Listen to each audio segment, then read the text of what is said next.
Hello YouTube family, ఎలా ఉన్నారు? బాగున్నారు అనుకుంటున్నా. నేను బాగున్నాను.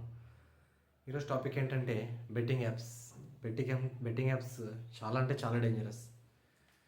రీసెంట్గా నాకు మొన్న ఒక స్టోరీ తెలిసింది. ఏంటంటే ఒక అబ్బాయి బెట్టింగ్ యాప్స్లో ఇన్వెస్ట్ చేసి చాలా అంటే చాలా వరకు బెట్టింగ్ యాప్స్లో ఆడాడు, లాస్ అయ్యాడు.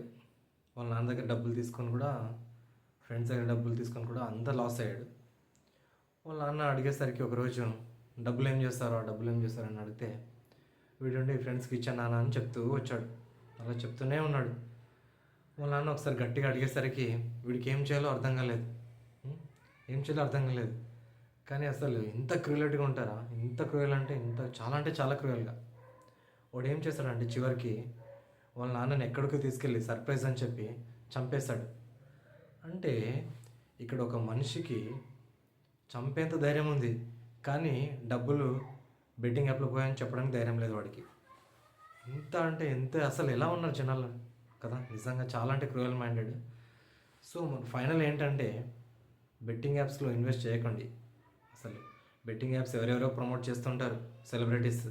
వాళ్ళకి ఆ యాప్ వల్ల డబ్బులు ఇస్తారు, మనకేమొస్తుంది? ఏం మిగలదు, లాసే. చివరికి లాస్ అవుతాం కదా. సో బెట్టింగ్ యాప్స్ని యూజ్ చేయకండి, ఆడకండి. మనం ఎంతో కష్టపడి సంపాదించిన డబ్బులే మన దగ్గర ఉండవు కదా. సో అలా ఊరికి వచ్చిన మన దగ్గర ఎన్ని రోజులు ఉంటాయండి? ఆలోచించండి. లక్షలు అలా ఇన్వెస్ట్ చేసి లాస్ అయ్యి అప్పులు చేసుకొని తిప్పలు పడి చావమని ఎవరు చెప్పారు చెప్పండి? అదే మంచి కష్టపడి పని